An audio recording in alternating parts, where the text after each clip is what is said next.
Jeff Conine, host of Outside the Box with Jeff Conine, with myself. I have so much fun with our conversations, and I wanted to bring it over to the Just Baseball show and give everybody an opportunity that may not be aware of all of the insight and everything you offer on Outside the Box to hear a little bit from you here. We're going to talk everything from history and your career to what's going on in the modern game, what's going on right now. Niner, thanks so much for taking the time. Pleasure. So, I mean, we could detail everything Niner's done in his career. It's on our site as well in the About Us, because we're really lucky to have you as one of our advisors, but two-time All-Star, two-time world champion, also an All-Star MVP, despite pinch hitting in that game, which we'll get to a little bit. Was it 18 full seasons or 19 parts of 19 seasons? I mean, if you look at the numbers, you know, when I first got called up was 1990. When I retired was 2007. So people say 17 years, but when you look at actual major league service time, it was about 15 and a half. You weren't quite a victim of service time manipulation back then, right? Was that as much of a thing back then? No, not at all. Not at all. They didn't care about starting the clock and, you know, timed it out to perfectly on certain days. Remember when Giancarlo Stanton was, it was June 22nd was his day. That's when the clock started. So that's when he got called up. Yeah, Jeff, you weren't a victim of the Super 2. That's tough. Do you feel left out? I mean, I think, no, I was too early for that. Actually, I don't know if that was the 94 strike that might have affected me, but I signed a multi-year deal during that strike. So I kind of never went through the arbitration process. You had your own kind of delay or thing in the way. It wasn't service time. It was that Hall of Fame first baseman, though, at the time, right? With George Brett anchoring first base when you were mashing through the system with the Royals. And I know you've talked about it on Outside the Box. So I don't know if you're repeating some of the stories you've told there. I'm going to tee you up for some of my favorite stories of yours, because there's just so many things that we could hit on here. But I think one of the more underrated aspects of your career and your experiences, because everyone wants to talk about the World Series and both of them, of course, and the AllStar games. And those are all really fun things, and I'm excited to get to it. But how about coming up to that Royals team that had George Brett, and also Bo Jackson, someone that you got to cross paths with a lot of other really notable players and legends, that we are really eager to hear about. Yeah, you know, when you first get called up in any organization that you come up with is exciting, but that was the heyday of the Royals. They won the World Series in '85. They weren't too far removed from that. They still had some of those players left. Like you said, George Brett at first base, Frank White at second base. You got Kevin Seitzer at third, who won a batting title, I think. You got Danny Tartabull out on right. You got Willie Wilson in center. Bob Boone behind the plate. I know I'm dating myself there, but Bob Boone was catching for that first team that I got called up for. And like you said, Bo Jackson, I mean, we still talk about him to this day for a reason, because he is the most exceptional, electrifying athlete I've ever been around and I've ever seen play any sport. So there's a reason we're still talking about him, and it's all true. Jeff, I'm curious, how freeing it was, because I'm around a lot of these AAA guys, and, I'll see them, whether they be in Indianapolis with me or with opponents that are just waiting for that chance to crack through. And obviously AAA, it is directly underneath what's going on the 26-man or 28-man roster here. And Aram mentioned, you ran into some traffic in Kansas City. You play 162 games in 1993. So you get new digs, you go to Florida and you play 162, you have a 750 OPS, and then you bust out a 900 OPS the next 2 years. How freeing was that for you to have no traffic in front of you and get that new setting and say, okay, it's go time. My career can start in earnest now? Well, I think it was a little easier as far as comfort level with a brand new team. There's really not much of a minor league system that's been developed. We're kind of cast-offs from every other organization. So we're all in this together, as trying to find your way in the big leagues. And, I was very fortunate. I didn't have that great of a spring training that year. I was kind of battling with Monty Ferris. And I remember that name, from Oklahoma State, I believe. He was a super stud college player, got picked off the roster from the Texas Rangers. And he actually had a better spring than I did, but I don't know. I think Renee Latchman, our manager then, and the front office staff just saw something in me that wanted to give me a shot. And it's all about, we say that saying, it's hard to get to the big leagues, but it's even more difficult to stay. Yeah. And, I worked hard to get there, and I did not want to relinquish that position for any amount of games that year. And I think Renee Latchman approached me about a few days off, and I said, nope, I'm not coming out of the lineup. So he gave me a chance to play all 162 of that. How do you balance that? You want to push, you want to play to the best of your ability, but you also don't want to press. It's like push versus press. And that's always something that I'm fascinated by, because you can catch yourself just, maybe you go through a natural rough patch in baseball like everybody does, and then you start to try to make adjustments and you start to try to do different things. And I mean, at the plate, we've talked about it. You were very simple and kind of boiled it down as simple as you could, and repeated all of your moves and had it down to a science that worked for you. And clearly it worked. That's how you played for so long. But through that first season, before really hitting that next gear, what do you think allowed you to hit the next gear the year after that? And how did you avoid maybe pressing at points in that rookie season, which was a solid rookie season, but still not even close to what you did in your all-star years shortly after? Yeah, you're finding your way. You're finding what works. I'd never played that many games in a season before. And being given that opportunity to do so, I don't know what my average was in September. Obviously I might have gotten tired and fallen off at the end, but they allowed me to get my feet underneath me and find out my routine that works. And like you said, it's all about maximizing your streaks and minimizing your slumps. So of course I went through slumps during that year. We had some great people around at that time. Harvey Dorfman was on staff with the Marlins, who wrote The Mental Game of Baseball, which is, was my Bible at the time, as well as a lot of other people. I refer to that book a lot. I've given it to my son Griffin. I tell everyone that is coming into the game that they should read that book. And I had the guy that wrote it at my disposal every single day. So that really helped me kind of navigate it mentally, which I think is the most difficult part once you get there, because everyone that makes the big leagues initially is talented enough to make to the big leagues. That's why they're there. Yeah. So the other, the above the neck is what takes over and differentiates the player that stays for a long time and has success, the guy that fizzles out and can't make it. It's all about the brain. So I was very fortunate to have some good people around and got my routine down and got comfortable quickly. So I'm fascinated by life after baseball and being a baseball dad in the position that you're in. You already mentioned Griffin, and I will finish, talking about the playing days of Jeff Conine as well. I know Aram wants to hit on the All-Star Game and things like that. I guess my big question, you bring up the mental side. When did the season slow down for you? Like, at what point in your career do you feel like you could navigate the season, and whether you had a family, like, wife and kids that you were working with, during a baseball season, when did you feel like baseball season was manageable for you? You mean at what point in my career? Yeah. Early on, we got married after my first year in the big leagues in '93. We had our first child after the '95 season. So there's a lot of stuff going on with parenthood and marriage and life. But I was always really good at leaving it at the ballpark, no matter what I did that night, whatever I did at the ballpark. When I left that gate to go home, that's when family life started and kids started. So I was always really cognizant of the fact that I never wanted to bring it home. My kids didn't care if I went 0 for 4 or 4 strikeouts or 4 for 4 with 4 home runs. They wanted to play and that was it. So they didn't even realize my baseball career until long after I retired. So yeah, I think I made that differentiation early and it really helped. I mean, that's a big separator. You talk about the mental side of it, and there's so many things that can impede a player's just ability to kind of get through the season. And we've seen it.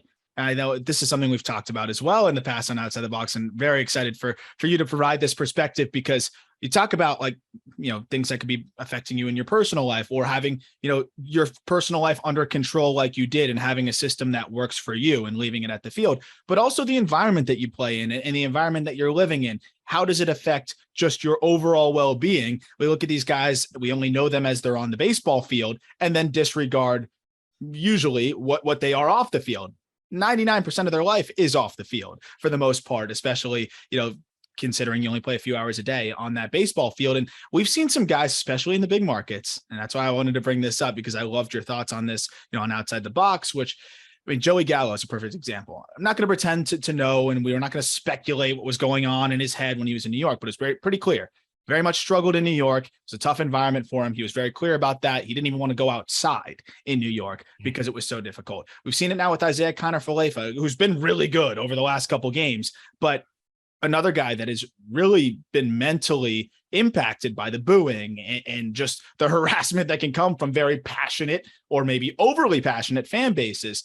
That's the area I want to really specifically hit on with you here, because you've played all over. You've talked about Philly and how you were a little nervous before Philly, and then it ended up being a little bit more manageable than you thought. But how much does the booing and, when you're struggling as a player, how much does that, just pressure that's being placed on passionate fans, how much can that mount on a player?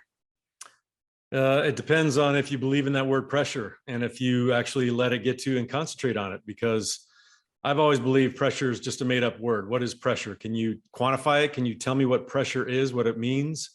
When I go out on that line, if there's nobody in the stands, does that mean there's no pressure because nobody's watching and no one's yelling at me? I still have to do the exact same job as if there are 50,000 fans in the stands. So my job is to see the ball, hit the ball, play the best of my ability, make plays in the field, run the bases with my baseball IQ, with my baseball knowledge. And if I make a mistake with nobody in the stands, what does that mean? It's okay. That mistake didn't happen. Well, the mistake happens and then people start booing. Now I'm thinking about the mistake and I'm worried about fans that are starting to boo me. So that all comes down and affects your performance, and I get it. There are big games, games that are much more meaningful than other games, World Series games, playoff games, AllStar games, first place, whatever games you want to talk about. But the best players treat those games just like any other game. And those are the guys that really thrive and survive and make long careers out of baseball. When you succumb to, hey, I can't play in New York because the people yell at me, then you're screwed, because there are a lot of markets people are going to yell at you a lot. Yeah. And if that affects you, then you're not going to last very long. So Jeff, we had fun with the Alec Boehm thing when it happened in April or May, and that was a guy that decided to be accountable for what he said. And obviously you can't get away with anything now with all the cameras around. You got an 8-camera, 10-camera broadcast on NBC Sports Philadelphia, but Alec Boehm obviously did not get away with expressing his distaste for the Phillies fan base. And as soon as he admitted his flaw in that and kind of took ownership of that, it feels like he's been more comfortable in Philly, and Phillies embraced him. So, whether it was pressure or not, I actually just think it was a lack of comfortability. Now that he's more comfortable, do you feel like in those big markets that are quote unquote hard to play in, if you're just accountable and you show up, do your work every day, it's got to be easy enough to play in those markets, right? Well, that's what, Arm and I broached this subject when we talked about playing in Philadelphia. And I got texts from all my ex-teammates saying how tough it is to play in Philly, how much you're going to hate it because the fans are terrible, the media is brutal, blah, blah, blah. And honestly, I was kind of nervous getting in there for my first game. And my first game, I'm playing right field. And, I get a play first inning, ground ball to third base, and I do my job. I run over there to back up the throw. Just in case there's an overthrow, I hustle over, 3 out, or got the out, I peel back off, go back out to my position, and I just got my head down. I hear all this clapping going on. All this clapping, I'm like, what's going on? Is there someone on the screen or something? I look up and they're all clapping for me. They're standing up, looking at me, clapping. And I kind of looked up and they're like, that away, Conine, Bobby Abreu never did that shit. And I was like, did what shit? Like, I've just backed up a base, but that, just set the chain of motion. So next night, I think I had a man on third base and 1 out, and I popped the ball up. Well, my job is to get that guy in, right? So I slam my bat down and I'm pissed. I go to first base, ball's caught, and I'm screaming and want to throw my helmet. And I'm about to go in the dugout, and I'm like, oh, here they come. They're going to boo me now. And this guy that's okay, Conine, get him next time. And I'm like, that's something I never thought I'd hear out of a Phillies fan after I didn't do my job. Well, a good friend of mine lives in Philly, and he was there, and he's like, dude, do you see? Because we talked about this, and he goes, they're going to love you because you care. You show that you care and you play the game hard and you play the game right. That's all they care about. They want to see that kind of mentality from their ball players that go out and put that uniform on. I played with Pat Burrell. Pat Burrell was a great guy, great baseball player, one a awesome teammate, but his laid back persona never sit well with the Philly faithful because he just looked like he didn't care and wasn't trying. He was trying, but just the way his body language was, they felt that he didn't care. And they didn't go after that very well. And, then you got Aaron Rowan, who goes after that ball in center field, smashes face first, breaks his nose. That guy could do no wrong. He never will have to buy a meal in Philadelphia for the rest of his life. Yeah. From that one play. Yeah. It is amazing. And that is something that I think is a really good point, because you look at Castellanos, and of course it was frustrating because they paid him big money and he struggled. But also he has that laid back nature to his game as well, where it almost looks like he's nonchalant sometimes. And I'm sure he cares, and I'm sure he plays hard. And we know he's trying his best. He's actually been really good and just at the IL, but he's been really solid in the second half. But he has that same kind of laid back approach that if he's not doing well, you're like, all right, come on now. This is pretty frustrating to watch. But I want to go back to now your beginning with the Marlins, then we'll get to the All-Star appearances. But I think for those listening, a lot of the people that might be listening to the podcast, the inception of the Marlins may predate them. It predates us. We were born in 97. Marlins were created in 93. There's talk about potentially we might see expansion in baseball. Who knows? But, other than the Washington Nationals, which is more of a relocation, we haven't really seen a team added. And I think it's pretty crazy to also see just, what that process is like. And you join a team. I know you were excited for the playing opportunity, and that was the number one thing. But when you get sent over to the Marlins to the expansion draft, you're joining a team that's playing in a football stadium that you talk about how you guys kind of consider yourselves as outcasts to a degree, like cast-offs, I guess would be the better word. How was that process of you're joining a new franchise, have no idea what to expect. They play in a football stadium. The team is cast-offs, like you said. What is your thought process there? And what is the expectation after the first year and then beyond that? Well, that's just it. We call it the name tag spring training because we're all pretty young. There are a few established veterans. I got Dave Magadan and Charlie Huff and Benito Santiago that had significant time and significant careers with other organizations. But a lot of guys were just kind of newbies, just had gotten called up, a little bit of major league service time, and they were left unprotected. And, for me, who had just gotten called up at the Royals for a couple of weeks, I didn't know anybody. So I didn't know any of these guys other than the few that I played against in the minor league. So, obviously I was nervous. I didn't know what to expect. The spring training stadium in Melbourne wasn't even finished yet. By the time we got there, we had to play in the back fields. We had to play at the Coco Expo beat up old stadium for our first spring training. And, it was wild. I thought, he got down to back then it was Joe Robbie Stadium. He got down to Joe Robbie and looked at the field, and I thought it was fine. I thought it was great. I think whatever they did to it, made it look like a baseball field. And I was grateful for my opportunity to play in the big leagues. And that's how I looked at it. I looked at it more as, listen, man, this is your time to cement yourself into this game and take advantage of the opportunity that I was given, and I'm not going to lie saying that I was begging for Colorado because, as you know, I love hitting in that place. And I did the minor leagues, and I just love Colorado, and they played in a football stadium too. They played at Mile High, which is cavernous compared to Joe Robbie. But all in all, we didn't lose 100 games. That was saying something. I think we're 64-98.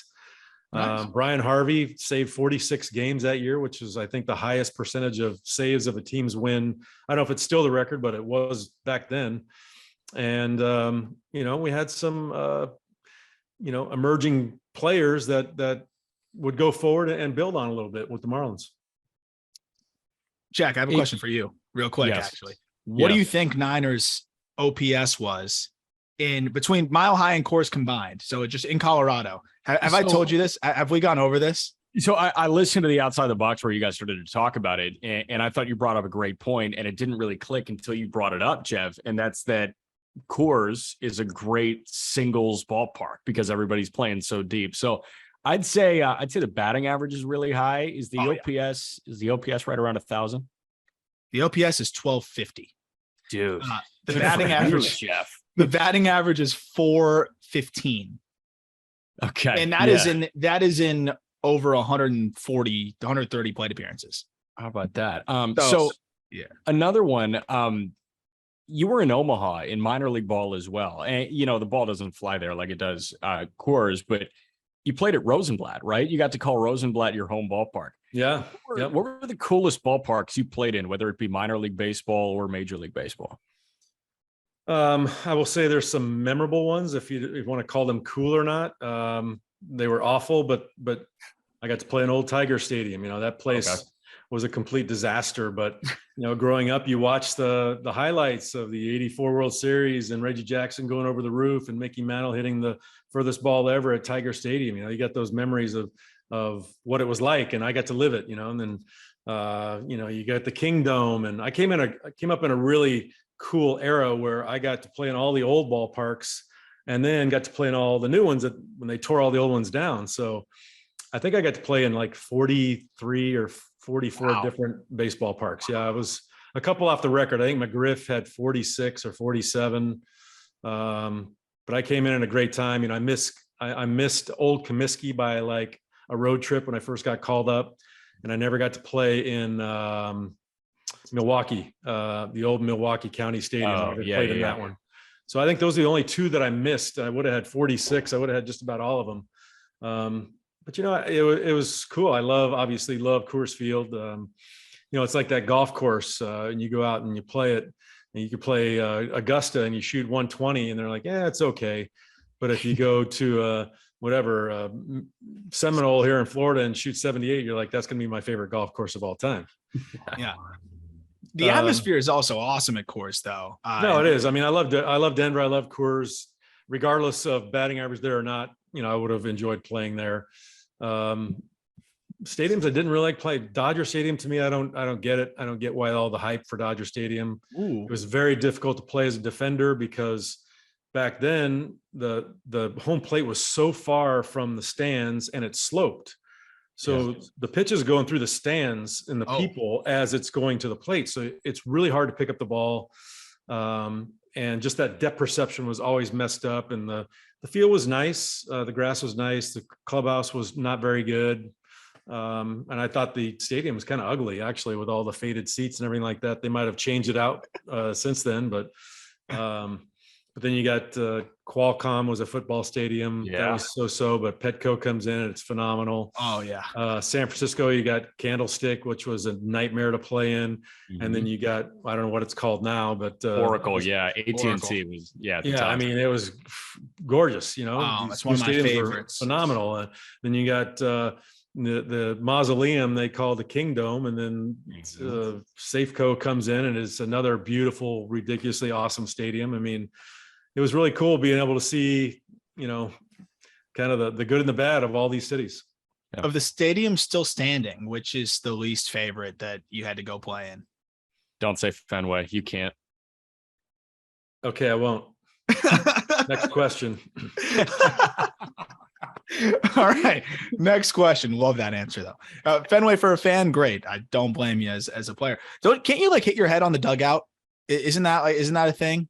Or is that Wrigley? That one and Old Tiger Stadium. If you stood up in the dugout too fast, you'd smash your head and you couldn't fit it. The whole team couldn't fit in the dugout. There were guys up on the steps on like Gatorade coolers because I don't know if they were a lot smaller back then or they didn't have as many people, but we got big dudes and no, we couldn't all fit on the bench at one time.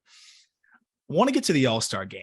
Both of them, but of course we talked about this a lot. You didn't get the opportunity to get in on your first AllStar Game, right? And that was something that I'm sure was bittersweet because you're probably just honored to even be named to an AllStar Game, but also you want to get in there, right?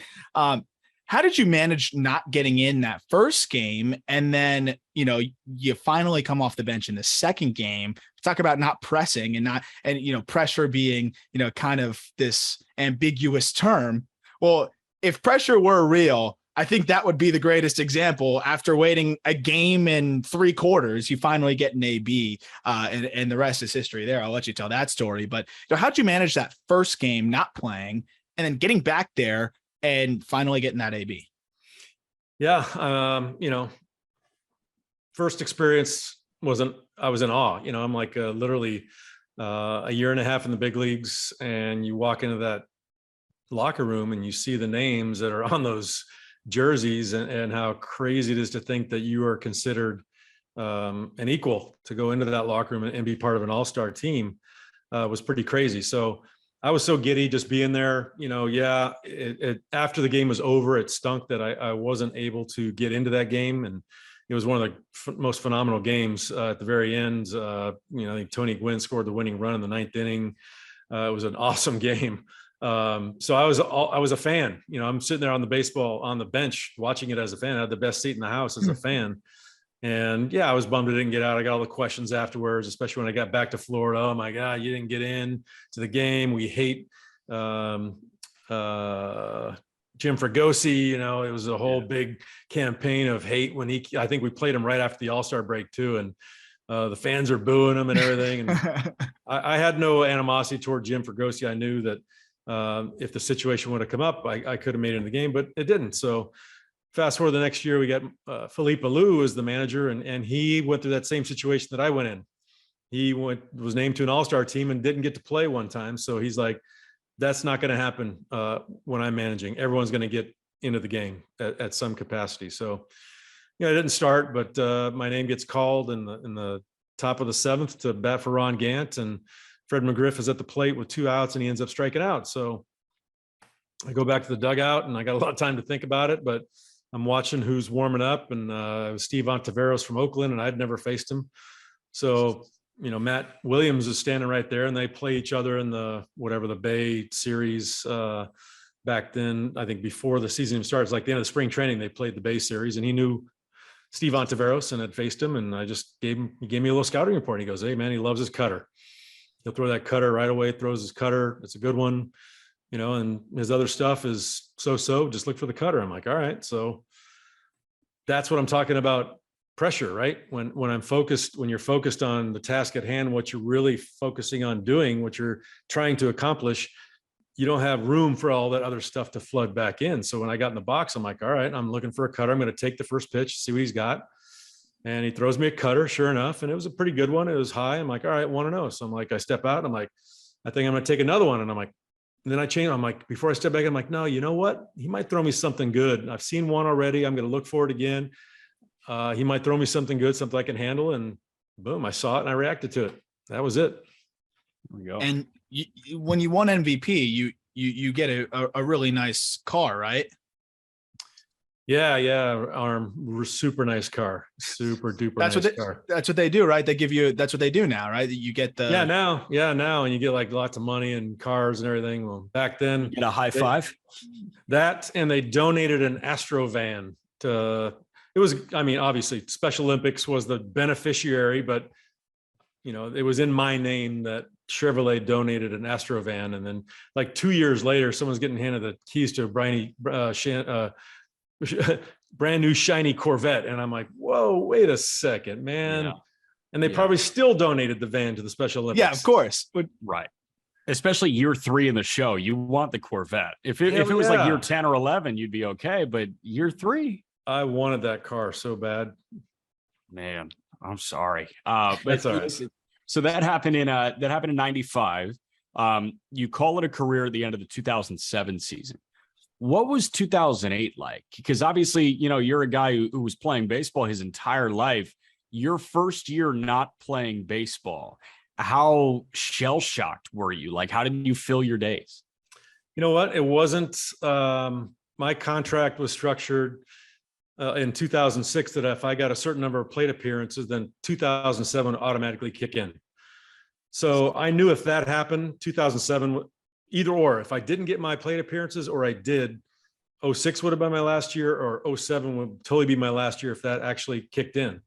And I was ready. I was ready to go. It was odd just because during spring training, I leave for spring. Well, we live in Florida, so I didn't have to go very far.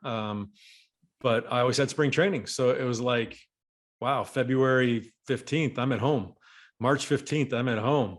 Easter, I'm at home. Mother's Day, I'm at home. Father's Day, I'm at home. Yeah, all those things were strange, but I relished the fact that I was home. I got to be with the kids at the family when all that was going on, because I was ready. I was totally ready. I get to walk out on my own terms. I got to hang up the jersey. I didn't have someone rip it off my back. And that first year back, I decided to train and do the Ironman. So I was busy doing that. So.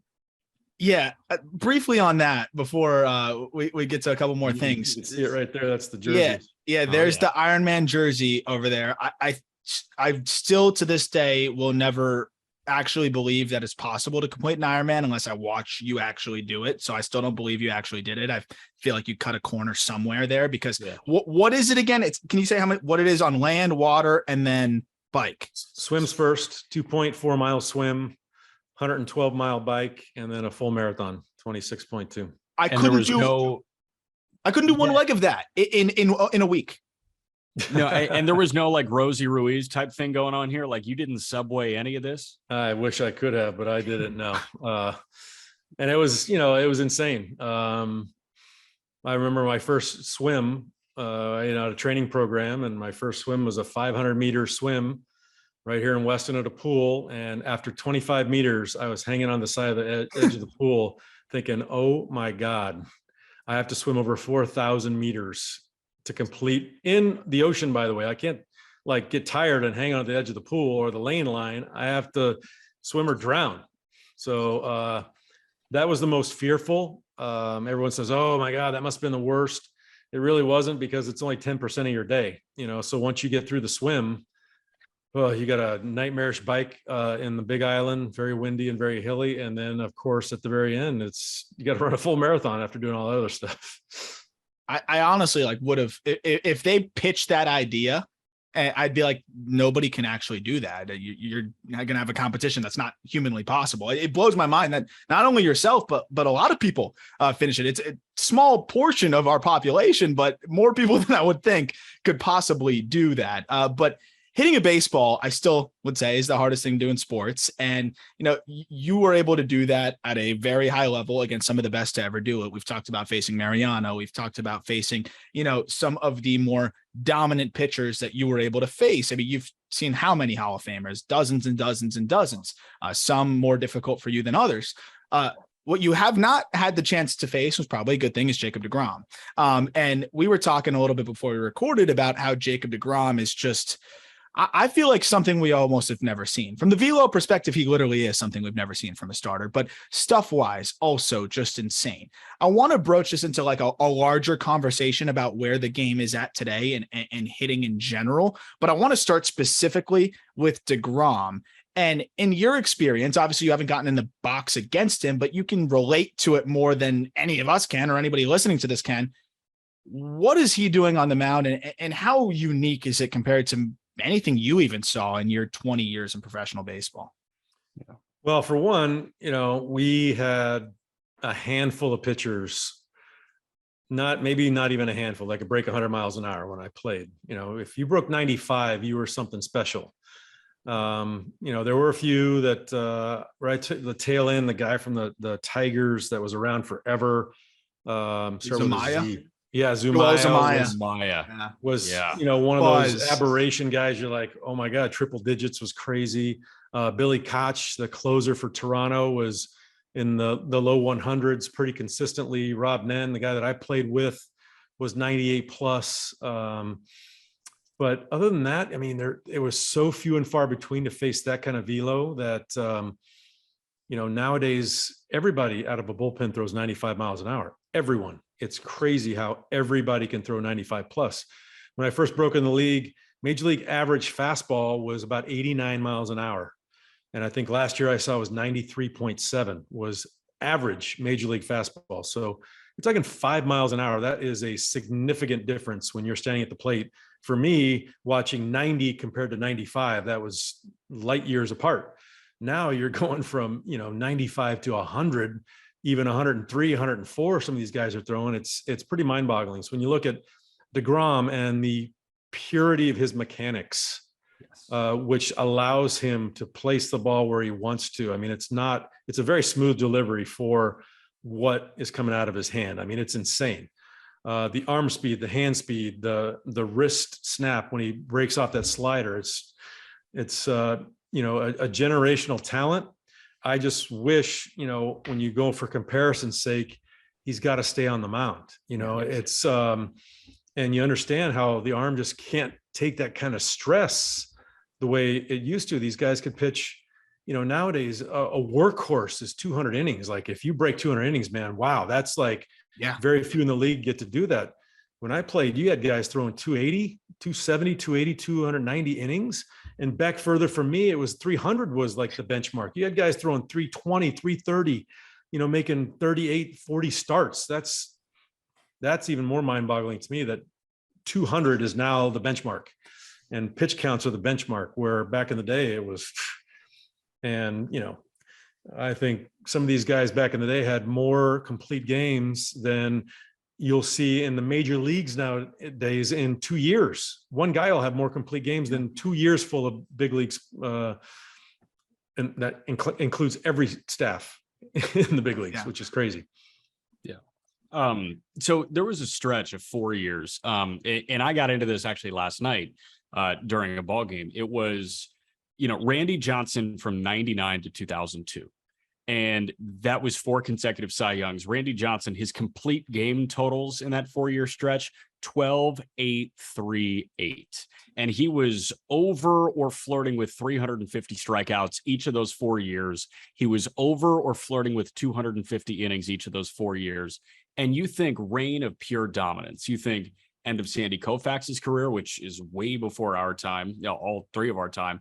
Then you've got Randy and Pedro kind of in that same time span.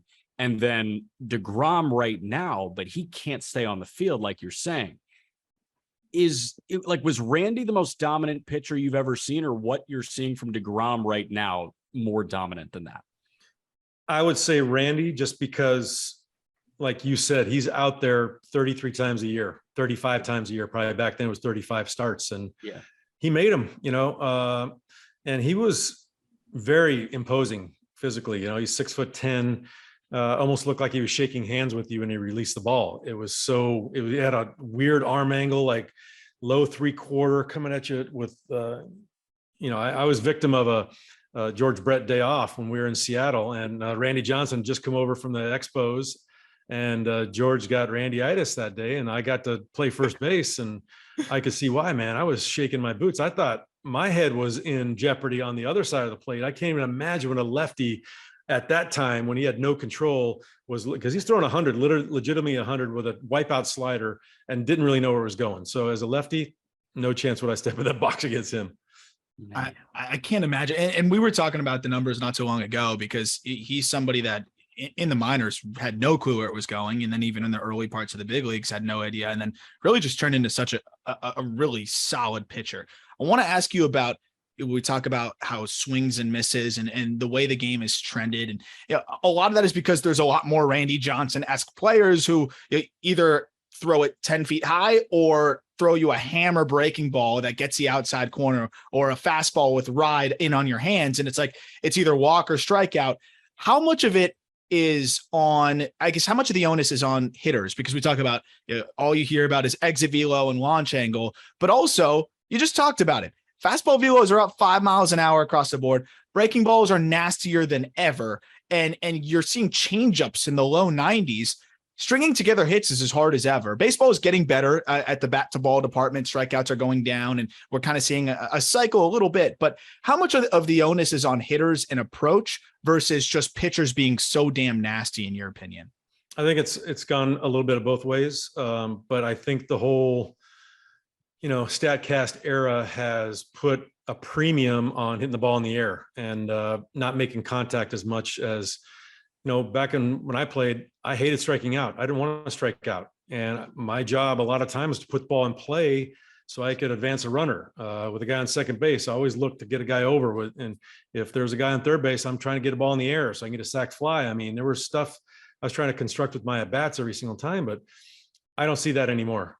You know, I go watch Griffin's games, even in the minor leagues. I see guys on second base with 1 out or nobody out in the 7th inning in a tie game, and there's no even attempt at trying to hit a ball to the right side of the field to get that guy over. They're just swinging like crazy. They're striking out. And I'm like, to me, it's just like baseball's put such a premium on the long ball and hitting home runs and power that the art of hitting has kind of gone to the wayside. You couple that with the ability of the pitchers nowadays with the added velo, and with the added velo becomes more snap on the breaking ball. So you got bigger breaking balls and harder breaking balls. And I think the approach with the hitters has lagged a lot behind what the advancement in pitching has become. And I think it will catch up eventually, because I think this, these numbers of trying to hit the ball in the air so much and trying to do damage when you're not really a person that's supposed to do damage. And it'll be more productive if you're on base rather than not trying to hit fly balls and making outs that way, because anybody can catch a fly ball. It's put it on the ground. There's a lot that can happen. So I think we're going to trend down a little bit. Like you said, last couple of years, 2 years ago was the most strikeouts and the lowest average you've ever seen in the history of the game. And I think it's trending up a little bit now, but it's going to take some time. So I'm 24 years old, Arm's 25 years old. And I think we both try to do our due diligence on, learning how baseball functioned in eras prior. And you're never going to be able to compare O'Neill Cruz and Babe Ruth. Don't do it ever. But the way that you can kind of compare eras across baseball is by style of play. And the way that I've kind of settled on it is guys are more hungry to set the world record in the 100-meter dash than the mile. And it feels like we're losing some of that gracefulness. There's more brute force in baseball than ever before, but I think there's less art form in pitching, less art form in hitting, right? Do you feel like the game has gotten a little bit too obsessed with explosiveness and that all or nothing approach? How do we get back to having baseball and aspects of baseball as an art form like it was when you were playing?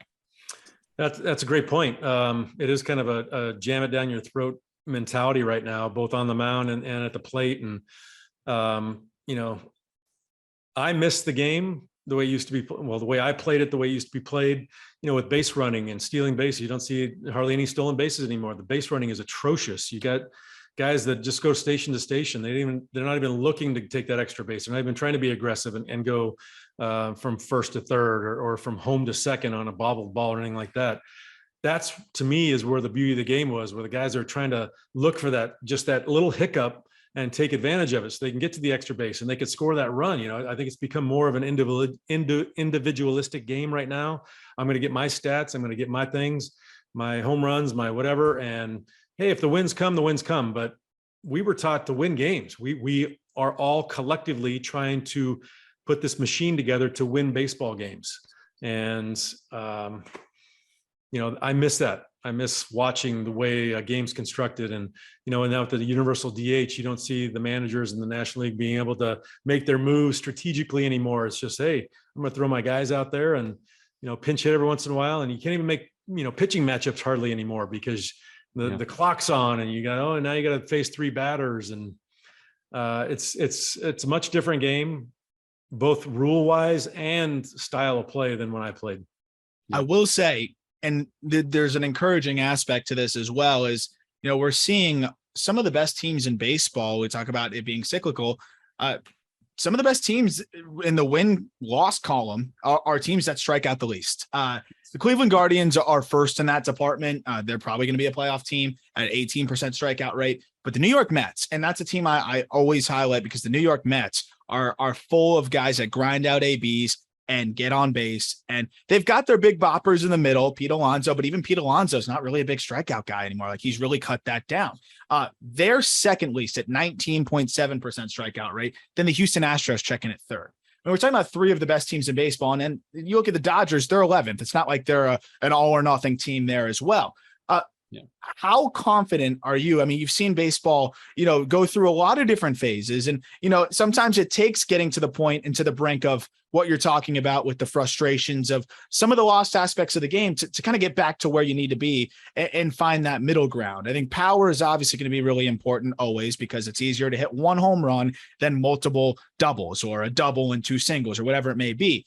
But I think we're seeing a little bit of a balance out here. How confident are you that baseball can kind of be cyclical here and come back around a little bit to being more of that balanced sport that we saw before?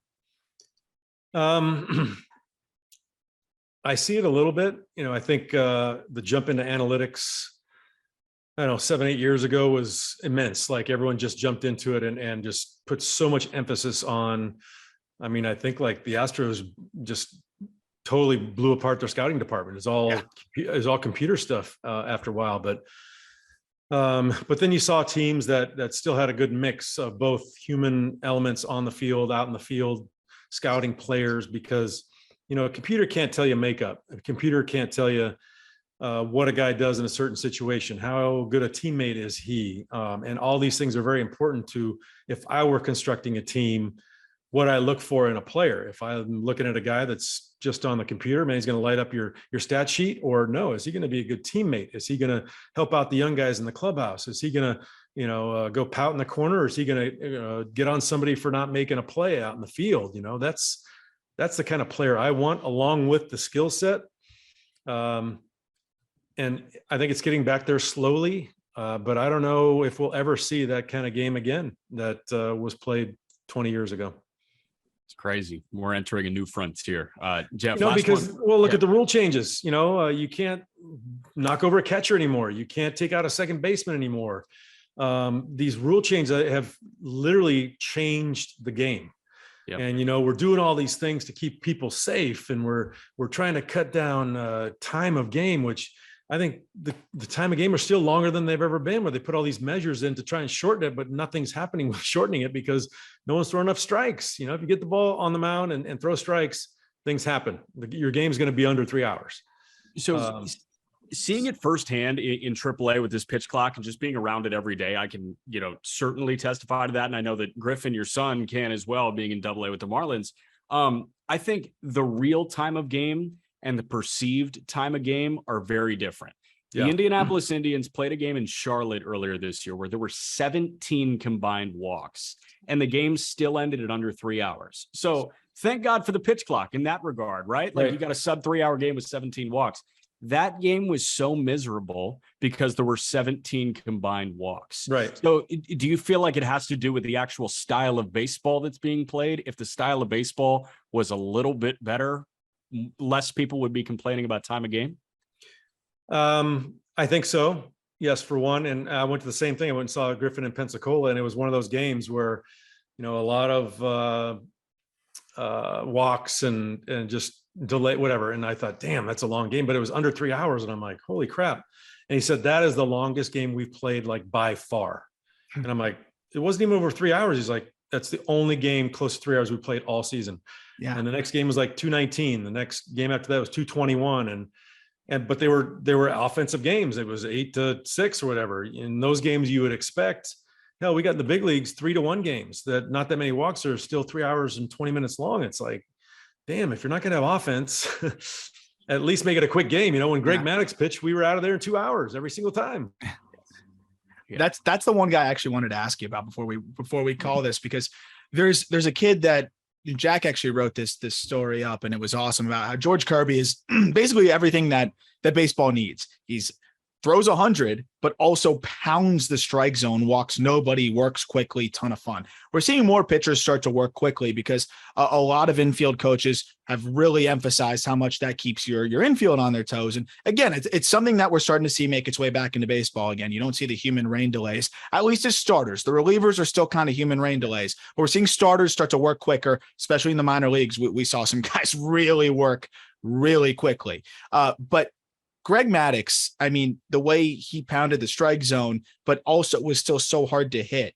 Now, that was a guy that you saw a decent amount of because he was in the division. And then, also you both had very long careers. Can you just talk a little bit about what made Greg Maddux so difficult and so special outside of maybe the obvious of he hit his spots? Well, he had like 9 pitches, like literally he could do whatever he wanted to with the baseball. It was insane. I mean, you've seen the replays of some of these plays, they've shown recently on Twitter or whatever. And the amount of movement he can get on a fastball. And then he's got a crazy curveball. But he threw it 3 different speeds. And then he'd cut his fastball and then slider with a fastball and then sink his fastball and then really sink a fastball and then four seamer with his fastball. He had, you couldn't sit on any single pitch with him because everything was different. And even if it was coming at the same plane in the same location, he'd put 3 inches more movement on it. So it's off the barrel. You think you got it. And then it's on your label, you're cracking a bat, rolling over to shortstop. The rare mistakes that he made, you had to hit him or else, I hit well off him average wise, but I didn't do any damage off of him. I found a lot of holes, a lot of soft line drives. I hit over 300 off him, I think, but it was a very soft 300. Man. Jeff, last one from me. You are a baseball dad, and I've talked to a lot of baseball dads. I see this across sport too. I've talked to a lot of college basketball coaches about this actually, that, were good players back in the day. They say they get way more stressed coaching a game or watching their kid. What are your stress levels like watching your son versus when you were playing, knowing that you have zero control over what Griffin does? I know, right? Zero control. Maybe that's why I didn't have much stress when I played, because it was under my control. So now I don't have control, and it drives me insane because I know exactly what he's going through. When he struggles, I struggle. When he hits a home run, I am elated, and I know exactly how that feels. So it's much, much more difficult watching your kid play and trying to advance to a level that, I was fortunate enough to get to. And especially in this market. So now he's got the name on the back in this market, which adds a little bit more, something on his mind possibly. So I've always, and Arm and I have talked about this ad nauseum. I don't ever talk mechanics with him. I always talk, approach and mechanic as far as how to set up in a bat and how to think about situations. And, and I've done that for a long time with him because he's always had a great swing. Mechanically, you can't do much with that swing mechanically. It's as bad as good a swing as you're going to see. So I always just work on taking out that mechanical issue in your mind so you can use your vision and your feel more so. And I think that's what's lost a lot in this mechanical baseball with analytics is we've lost the feel of hitting, how to manipulate my barrel so I can get it to the ball. Regardless of the pitch, regardless of where my hands are. Guys if I'm late and I'm swinging hard no matter what. Well, if I was late, I would have to pinch my hands in and alligator arm, and I'm still trying to get the barrel to the ball, regardless of where my lower half went, because I still think I could not do damage, but I can still get a hit. These guys want to do damage, and that's all they want to do. I'm doing damage or I'm not doing anything. Where I want to do damage, but if I was fooled or if I'm late on a pitch, I'm still going to try to get a hit. So I'm still trying to manipulate my barrel to get the sweet spot on it. So at least I can get a base hit, which is a big difference in the hitters of now compared to 25 years ago. Especially when we're in a game where it's very identity driven, right? Like he's a power hitter, so you better be a power guy, right? Or this guy does this, so he better lean into that. Whereas, being that well-rounded hitter, being that well-rounded player, whatever, is not as much prioritized. But again, as we looking at prospects and I do my prospect write-ups and things like that, I always call that swing malleability. And we're seeing, some of the best hitters are guys that can adjust and manipulate that barrel and do those things. But at the same time, when you're capable of hitting the ball as far as Griffin is, and some of these top end power hitters, that's kind of what you're encouraged to do from the get-go. Cause it's like, what's his max exit velo? What's his 90th percentile exit velo? What's his average exit velo? How far is he hitting the ball? Those are the things that get you scouted. That's what starts a perfect game. It starts at the bottom level. You could point out the same things in basketball too, right? All these kids in AAU, you think they're working on defense? No, they're working on their offensive game. They're working on the 3-point shot and getting to the rim. Like that's the way it is. It's all about the threes. But, the last thing I want to ask you from our perspective is, we did do a lot of, just diving into the gaps in the game now, but there are a lot of really awesome things about the game. And I think the number one thing that we're seeing is the influx of young talent, your son included. I mean, you'll be the first to tell me that Griffin is capable of doing things on the baseball field that you couldn't even imagine doing. Like his He already opposite has. field. Yeah. His opposite field power is more than, most guys' pull side power. And we're seeing guys at the big league level do things we've never seen. I mean, you talk about Mike Trout, who I know is your favorite and a lot of other people's favorites to watch. But I mean, Julio Rodriguez, who just came up with the Mariners, a guy that just flies, hits the crap out of the ball, plays great defense. Like, we're seeing so many dudes that are capable of ridiculous things and that are so fun to marvel and watch. What do you think about this influx of young talent and just the incredible athletes that we're seeing take over this game? And who are some of your favorites to watch? Just that. I mean, the athletes of today are leaps and bounds, I think, better athletes than there were 25, 30 years ago. It's just, there's so many,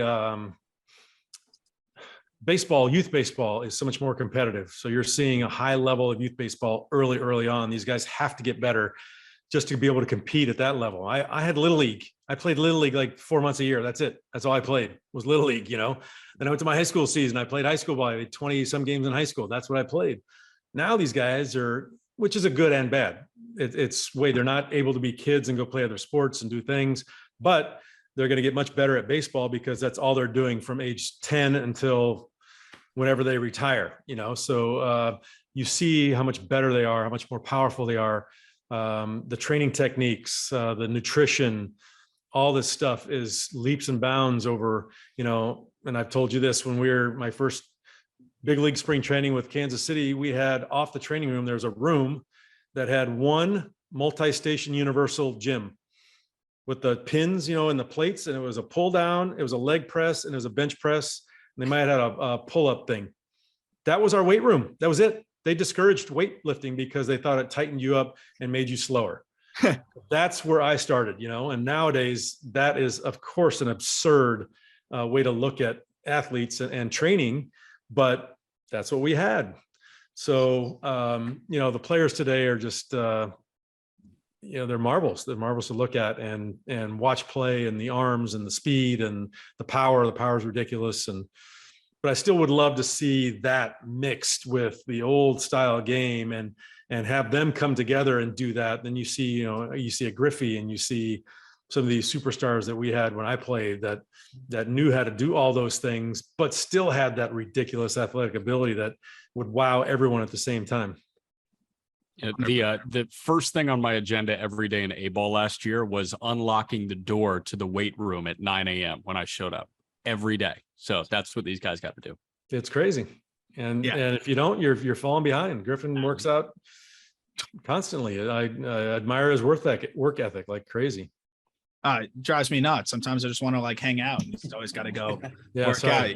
I got to eat some broccoli and work out. Yeah, seriously. But this was awesome, Niner. Thanks for taking the time. And we're going to do a mailbag next week if you're up for it. So for Outside the Box, we're going to be taking in any questions. So if you want to hear more from Jeff here and want to ask him some more questions, keep an eye out for our Twitter at Just BB Media. We're going to, put out a mailbag at some point over the weekend or early next week. Collect your questions for Jeff, and we'll have that episode on Outside the Box with Jeff Conine, which has been so much fun getting your thoughts. I love talking to you about the Castellanos reporter incident, the Tatis situation. Like, we talk about a lot of active things because there's nobody better to ask than someone who's been there. And I love the perspective you bring, but also your recall from, you can remember almost every single big moment, every game. It's pretty amazing. And I think that was a big part of your success as well, is that elephant memory you got. So looking forward to recording with you next week.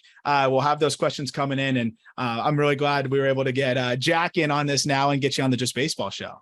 Hey man, always love talking shop. And, like Jack said, it's my life. Baseball is my life. And I love talking about it. It's the only thing I really know. Just ask my wife. Perfect. Love it. Thank you, Jeff.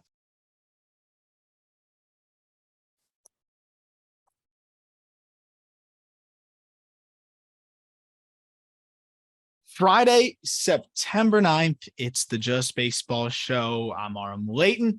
He's Jack McMullen, and I'm really pumped about this episode, Jack, because one, and most importantly, we have Jeff Conine on, Mr. Marlin, two-time All-Star, two-time World Series champ, and just an awesome guy that, hosts Outside the Box with Jeff Conine, of course, with us as part of our Just Baseball Network. And man, it was a really fun conversation that we had with him for an hour that I know people are really going to enjoy. Dude, it was an hour. Like this is a guy that has embraced the podcast way of life. Oh, yeah. Where like, it's not, hey man, I have like 30, you might be able to push it to 35. It's like, you know what? Let's talk some ball, man. Let's roll up our sleeves and get to business. So it was a jam-packed hour with Jeff Conine. And we got to his playing career. We got to his post-career thoughts. I was fascinated going in. I love talking to former players about like what happened after they were done. I was fascinated what he did, and he had a great answer to that. Dude knows his stuff. We're lucky to have him as part of the Just Baseball Network. Absolutely. And I'm just lucky to be able to bounce stuff off of him and be able to talk to him. And also just, he's a guy that really has come to love the podcast side of things too. And he loves to talk shop, as you can tell, and just so much awesome insight. Cool era that he played in, where it's all guys that we want to hear about, that we know about, that, we just missed or saw the tail end of. So, hearing him speak firsthand on, guys like George Brett, but then also some of our favorite young players growing up that he got to see come up, like a Ken Griffey or some of these other guys. I mean, just really fun conversation, even a Randy Johnson and a Greg Maddux. Yeah. So I was going to say, when I think like basketball, like the golden age of basketball, nobody talks about the 2000s as the golden age of basketball, right? Like nobody does. It's the 80s with Magic and Bird, like, late 70s, early 80s. And then you've got the 90s with Jordan and those guys, right? And then it picked up again, in this era with LeBron, with Durant. I love the 2000s with like Vince Carter, T-Mac, Allen Iverson. That's kind of how I feel about that stage of baseball. Like I want to hear as many things about Randy Johnson as humanly possible. And we got our Randy Johnson fix here. Absolutely. And even like the PED guys, like you talk about it from the lens of like Hall of Fame, it's a different story, but I want to hear about what these guys did on the baseball field. I want to hear about Bonds. He was a freak. Yeah, I know. And then that's when we'll get into a little bit more next time. And we've talked a lot about Bonds on Outside the Box, and we're going to do and I mentioned at the end of the episode, but we're going to do a mailbag on Outside the Box with Jeff Conine. That's available on all platforms as well. After you listen to this episode, if there's anything you want to ask him, you can tweet it at us now at Just BB Media on Twitter. I will, bookmark it and save them away. But also we will be putting up like the mailbag graphic early next week for you to, fire away your questions. So keep an eye out for that. Yeah. Arm's strong suit is organizational skills. So it'll be great about stockpiling those. I'm sure. But here's the thing.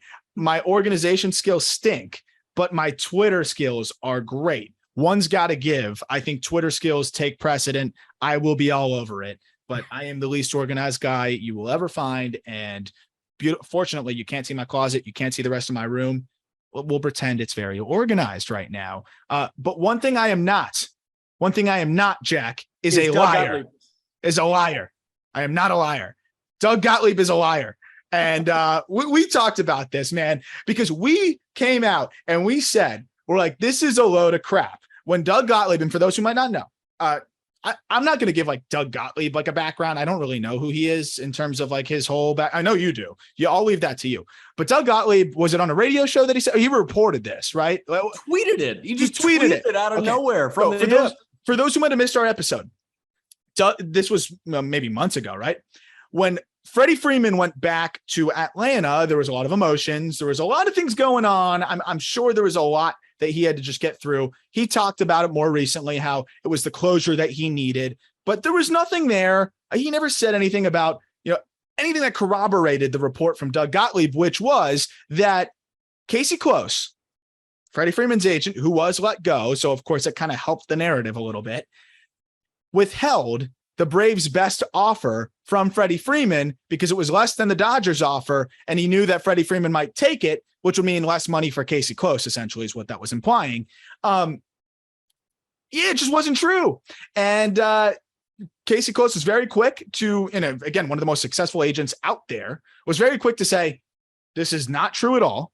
And I will go under oath and talk about it. Very funny. Doesn't take too long. And Doug Gottlieb all of a sudden walks it back and says, never mind. I didn't say that. Or I'm sorry, never mind. It wasn't true. Whatever it was. I don't know. I don't even know what his defense was. Never mind. I'm sorry. I fucked up. It was never mind. I'm sorry. I lied. He pretty much said that in like the notes app apology. This is the first paragraph of college basketball career if you Wikipedia Doug Gottlieb. After signing a national letter of intent with Notre Dame, Gottlieb was their starting point guard during the 95-96 college basketball season, starting all but the first 4 games and leading the team with assists as well as steals and minutes played. Gottlieb was widely known at this time for his efficient ball handling skills. He left Notre Dame after an incident in which he stole a classmate's credit card and used it to charge multiple purchases. Gottlieb transferred from the Notre Dame program as a result of the incident. Problem child. There we go. 18-year-old. Stupid shit. You can bounce back from that. Yeah. We are both Syracuse alumni. He and Jim Boeheim hate each other. Oh. And I know that Jim Boeheim is not the warmest person. I know that, there are some flaws to his godlike state, regardless if anybody in Central New York tells you otherwise. But Doug Gottlieb, any chance he gets to take a shot at, below the belt on Jim Boeheim, he does it, which is weird. It's weird because the Boeheim family is one of the most, like, again, I have my issues with the way Jim is with the media, but they're one of the most charitable, people you'll ever find and do things right for the most part. Yeah, like just being around being around Syracuse basketball the way that we were, and I got to work with a lot of his assistants and things like that. The Boeheims are a very charitable family. Like, they are good people. Like, Jim does not treat media with respect all the time, but the Boeheims are good people. So a lot of good people that don't treat media with respect, to be honest. Exactly. And Gottlieb's just like, "Fuck you." But Doug Gottlieb, he is the type to just fire from the hip, and this one burns you. Especially when you tweet something like, "Hey, they withheld their final offer from Freddie Freeman because Casey Close thought he was going to get more money from the cut." I mean, that's the worst thing you can say about an agent. Correct. It's literally the worst possible thing. You could say an agent is not going to do best by his players. Like, he's literally saying he screwed over, one of his biggest clients. And Close is so big and has made so much. This is what we talked about on the episode. He's made so much money. What's the difference of his percentage of 50 million, whatever that the presumptive difference would have been in the Dodgers best offer and the Braves best offer? Close isn't risking it all for a couple extra million in commission. He's brought in hundreds of million in commission already. Dude, I promise you, he can still send his great-great-grandkid to an Ivy League school without any financial aid. I promise you, Casey Close can do that right now. Yeah. The Freddie Freeman contract means nothing for him financially in the long run. Also, what I've heard is Casey Close and Scott Boras. Like, Boras is number 1 in terms of, super agent. Yeah, no one's taught. Yeah. Casey Close is number 2. Yeah. The difference in personality between Scott Boras and Casey Close, I heard, could not be more different. Casey Close is a nice, welcoming guy.